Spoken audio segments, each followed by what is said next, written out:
Hello and welcome to this DIY Friday video. This is an exciting day because we're going to start boarding the ceiling. You'll remember from previous videos that the demolition work is done for this phase. The wall that was behind me has gone now, which is pretty cool.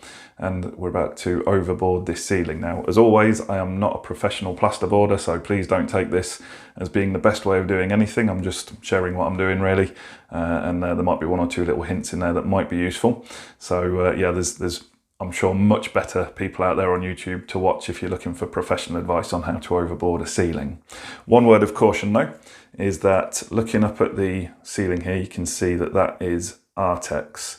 Now, generally speaking, old Artex will contain asbestos, so always get it tested before you start cutting into it or boshing holes in it, because the dust and fibres that get released are extremely dangerous for you to be breathing in and for the people around you. So always get it tested before you start chopping into Artex.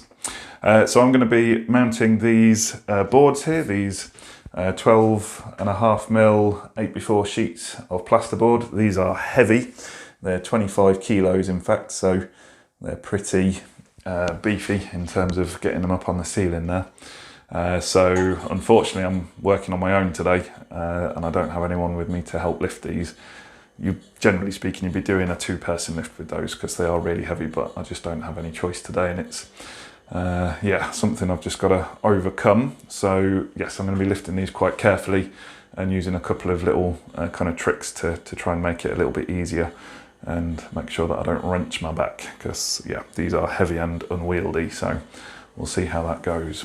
So yeah, it's time to start thinking about getting these up on the ceiling, and I'll show you how I'm going to do that next.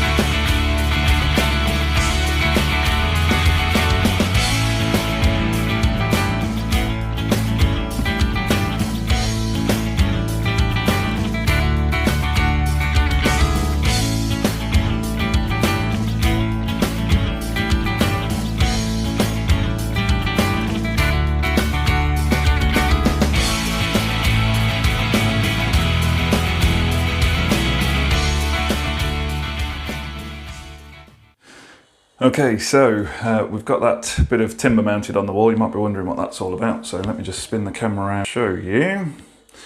So what we're going to be doing here, because I'm doing this by myself, this is a one-person job that really should be done by two people.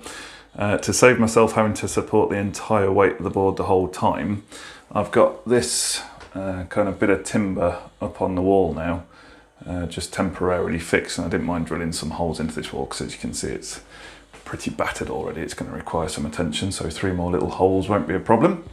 And the idea is that the plasterboard is going to go into there and then just rest on that surface so that I can hold it up at the other end with a new tool that I've invested in that will hopefully help me out with this, and then I can screw it up at my leisure. So yeah, that's the idea. We'll yet to see if it's actually going to work or not. Hopefully it will. It's a bit of a challenging one, but we'll see what we can do with it. So the next thing is to get the board cut down to size and see about mounting it. Okay, so I've taken the measurements for this first piece, and the span of the kitchen is 2,210 millimeters. So that puts us just about here. So just put a mark there. There we go. So there's our first mark. There's a couple of different ways that I could do this. Really good plasterboarders would be able to kind of lock their tape measure in that sort of position, put their knife there and just all the way down. But as you can see, I've already gone wrong just with my pencil. So unfortunately, I just don't have the skills to do that. That's one of those things that comes with years of practice. So what I'll do is I'll put a mark at the top and a mark at the bottom. I'm reasonably confident that I've got these sort of parallel. So what you don't want to do is, just to exaggerate, you don't want to put your tape measure at the bottom at one end and the top at the other and then measure, because you'll be miles off. You want to keep it as close to parallel to the edge as you can. There's our second mark there. And again, it's always a good idea to measure your kind of ceiling in a couple of different places and use those values, the sort of the smallest value really, depending on how accurate you want to be. So I measured at one end and the other, and they're slightly out from each other, meaning that the walls aren't perfectly square. Now the good thing is that this doesn't need to be perfectly butted up to the edge in this case, because there's going to be cupboards covering it on one side and something covering it on the other, so that leads into my skill set really nicely, which is good. So let's get my trusty old spirit level here, using it as a straight edge in this case, and get it that line put in. There we go. That looks reasonably good. Reasonably good. And again, there's a couple of ways of doing it. I'd like to lay it flat and put the spirit level on there and sort of use it as an edge, but that's not going to happen here, unfortunately. I just don't have the floor space. So again, I could leave the spirit level on and use that as a straight edge, but what tends to happen is the spirit level slips and so your knife slips. So I find it's better just to keep your eye on it and just give it the best go you can. Obviously being very careful not to slip. And I like to just do one pass really, because if you go back and try and do a second pass, the chance of you staying in the same line becomes microscopically small. So just one score as deep as I possibly can go.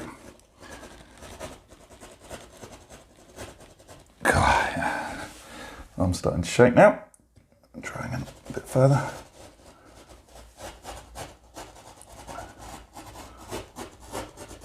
I always remember cutting plasterboard for my oldest brother, and if I ever sort of deviated or wobbled off, he'd sort of point it in.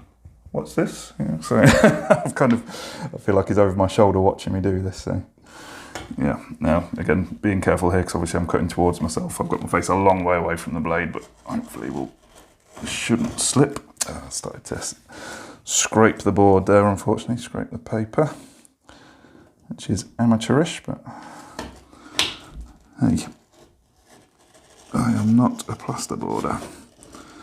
There we go. Now that's not too bad actually. That's probably about as good as I can do it, so I'm glad that I did it that well on camera. Now that that's scored, I'm just gonna pull this away, and in theory, what should happen, Mrs. R's just come home with her shopping, so that's all good. And what should happen now is that with a light whack, it should, yeah, just snap quite cleanly there. So that's all good. And then it's just a matter of getting the blade in and finishing the job off. So I'm going to do that from this side just because. Okay, now I'm just going to pause this here because I just first of all want to apologise to any professional plasterboarders that may be watching this, and indeed anyone who's tuned in to perhaps see some little hints and tips, because what I'm about to do is pretty horrendous. In fact, I'd recommend that if you have any small children in the home, that you send them out of the room until this next bit of footage has passed, because quite frankly, it's embarrassing what I'm about to do to this plasterboard, and I waffle on like I'm doing a fantastic job and trying to cover up the fact that I've done an appalling job. So all I can ask is that you forgive me for what I'm about to do, and please stay tuned for the next bit of footage when I do this correctly and perform the job in the way that I'm supposed to. Okay, on with the video. It's easier in this instance. So let's get that down there. And again, from the bottom. So there we go, that's that. And that's why you do it from the back rather than the front, because I've made a real mess of the back of that now. So there we go. Again, apologies to all the plasterboarders watching. That's terrible, terrible work. So we'll do the next one. We'll score it from the back. We'll try and do it properly, because that's obviously not gone well. However, what we are left with is this fairly raggedy edge here. So just going to get the Surform and clean that up a little bit. There we go. See, this is real life. You see my mistakes and everything.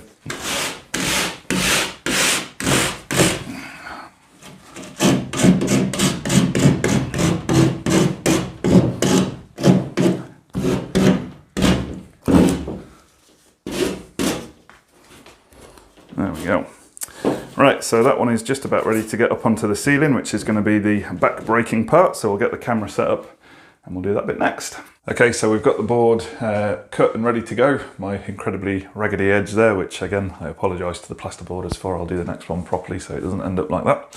And just a couple of points that I wanted to just go over before I actually start putting this up, because I don't think I'm going to be able to speak while I'm lofting that into the air. So there's two devices that I'm going to be using, which are pretty helpful. The first one is this. So I've never owned one of these before. I've put up a lot of plasterboard, but never used one of these. So this is brand new, so I'm looking forward to seeing how this works. And it's basically just a support for the plasterboard. So there's a little pin at that end. If I push that in, the whole thing extends, much like the old camping poles when you used to go tenting. So that should be nearly the right height, which it is. I'll set that back a bit so you can see it. So that's nearly the right height. And then it's got this kind of pump action, much like the handle on a cork gun or a mastic gun. And then you can squeeze that up. So I'll be using this at the other end. Once I've got it into the air, hopefully this will come to my rescue just to pin it up against the ceiling. So we'll see that in action momentarily. As I say, I'm not going to be able to speak very much while I'm doing this next part, so we'll see how we get on with it. So that's ready to go. So I'll just get that over me microphone lead and in position. It's one of those things because you need it out of the way and then suddenly you need it in the way. So just think about where I've left that. It's in the door frame there. And the other thing, I'll be using plasterboard fixing screws. I know which way the joists are running here. They're running this way, so it's quite good the way the boards have kind of landed, because it means that I can support them right to the edge of the board, which is great. And the other thing just to think about as well is the spacing on these joists is 600mm, which I've done a little bit of research on, and a lot of plasterboarders say that it's not ideal to have that kind of distancing, unless it's got noggins in. So otherwise it can start to sag, and they recommend that if you're going to have that distance of joist 600mm that you have thicker plasterboard, 15mm. But again, it's one of those things, 12.5mm seems to be okay according to the manufacturers. So yeah, 12.5mm board seems to be all right with 600 spacing. So we'll get it up. It's only a very small part of the ceiling, so hopefully there won't be any sag going on. And we'll see what it looks like. So these plasterboard fixing screws are the ones that I'm using. They'll be going in with the Phillips head. And I boarded a ceiling in my old house and had it plastered. And when the plasterers came in, they were furious with me. Well, no, they weren't actually. That's not fair. They were. They gave me some advice. I'd left the screw heads nicely flush with the surface. I thought that was best practice, you know, just that sitting perfectly flush and level with the surface. And they said, actually, you want it to go just beyond the surface and go that little bit deeper. And they introduced me to this little device here that on the end of my drill. So I don't know whether the camera will focus on that very well or not, but it's kind of got this collar around that. So it's just normal Phillips head screw. And then it's got this collar around it. And the idea is that it'll push it through the plasterboard so the screw head goes below the surface, but it'll set it to just the right depth so that it supports the board without it going too far or too shallow. It'll set it to the right depth. I've never used one since, so I'll be interested to see if this works okay. So we'll see what it looks like. As I say, not much chat for the next bit, probably just a lot of exhaustion, heavy breathing, and possibly plasterboard collapsing on me. So we'll see what that looks like now.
Okay, take two. Let's cut this plasterboard properly this time. Now you'll have to just excuse the background noise. Mrs. R's doing a bit of hoovering. So this is going to be, get this measured up right, 2,225 mil. And before I cut, I'm going to check because I'm becoming increasingly paranoid about getting this wrong. So 2,225. And we'll mark that off at the bottom, if I can get my tape measure to behave itself, which it is not. There we go. 2,225, which is right there. Okay, and once again, just get my spirit level as a straight edge, hold that in place, and mark that up.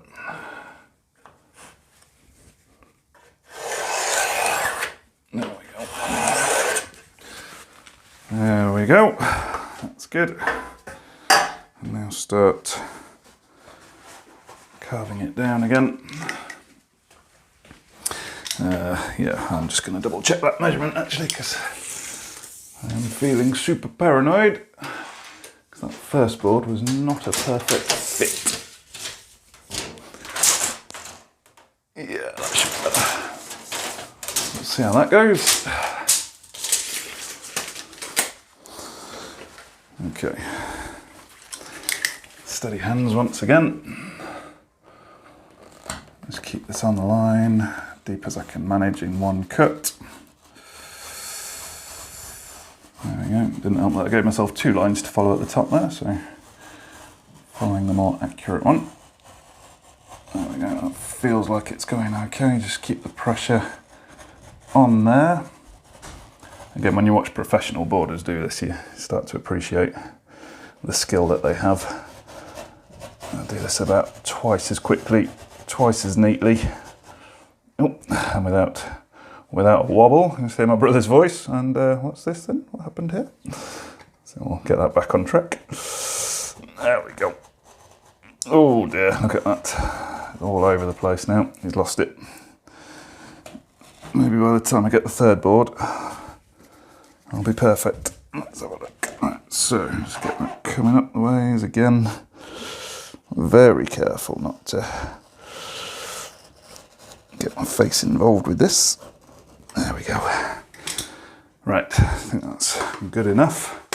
And this time we will cut the paper on the back and hopefully avoid that nasty raggedy edge that we had on the last one. I don't think it makes too much of a difference. You're not going to see it, and I don't think it's going to cause too much damage to the board. So let's give this a tap. There we go. That's that busted. And then just run the blade on the other side. See, I was being lazy earlier. I was thinking that would be difficult to get down there. But again, just goes to show. Do the job properly. Worth taking that little bit of extra time and effort over. There we go, nearly done. And as you can see, that is a much cleaner, much better cut. That's what it should look like. There we go. Right. Just grab my surf form and just smooth that edge off.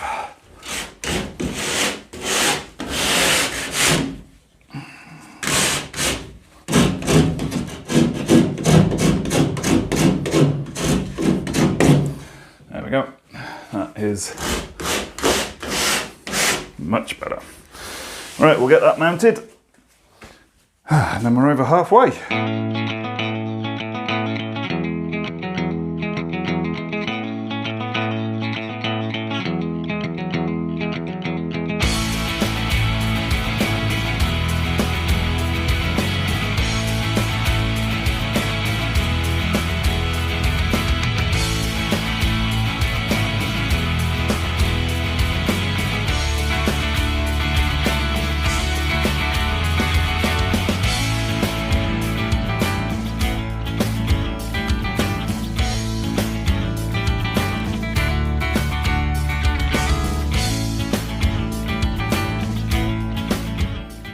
So one little challenge I've come up against now is trying to get this board in here. Obviously I can't get the drill in between the boiler and the plasterboard, so I need to box a little bit clever and use this little fella. So this is very handy. Forgive the boiler starting up there, it'll just buzz away. So this basically changes the direction of your drill bit. Again, this is just a cheapy one. I think DeWalt do one, but this is a cheapy one from Screwfix. And all it very simply does, you pop this end into your drill, and when that spins, it changes it to a right angle. So I'm going to try and see if I can use it for getting these screws in here. I don't quite know how successful this is going to be. We will find out. So there's the bit. And we'll pop that into the drill bit and see if we can get them going in. I don't know, to be honest. It's going to be a bit of a tricky one, I think, especially with these pipes here. And of course the boiler's on, so it's red hot, which is obviously exactly what you want. So I reckon I'll need to go just behind the pipes because they come down in front of the joist there. So let's see, I reckon there will be good. Don't want to miss it either because there's quite a lot of cables running along the front of there. Alright, let's see what happens. Seems to be going nicely. Yeah, that's in the timber. That's pulling up, that's good. That is real good. I think it is anyway. Get another one in. I think I'll go a little bit further back there actually because I'm not entirely convinced that is into the timber. Just looking at where these cables are coming down.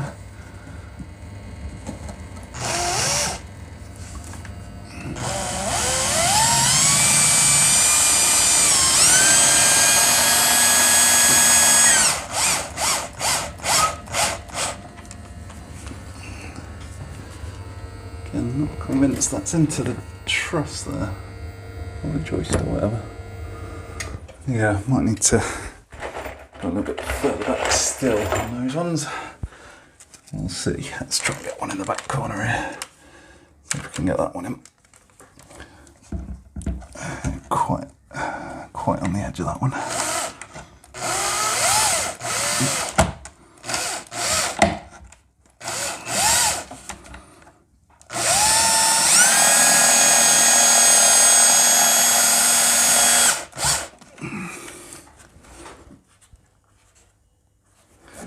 Yeah, just not convinced.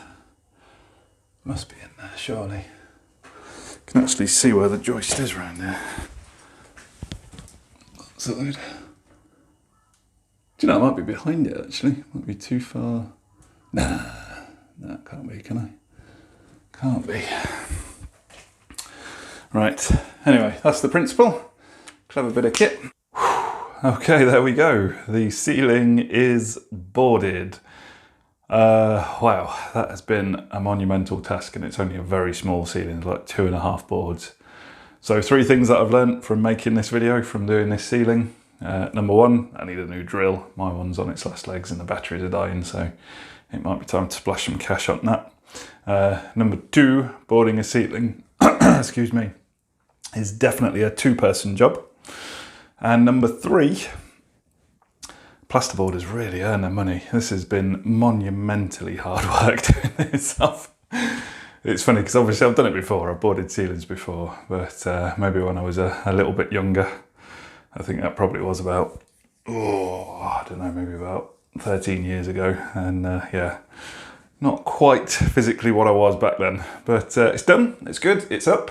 It's not come down yet. 1 or 2 little hiccups along the way, just getting me sort of eye in and the feeling for the screws going in the right amount. Missed the joists every now and then. And yeah, some of the boards could have been cut a little bit more accurately. However, hopefully a lot of that will be covered up by the plasterer's trowel.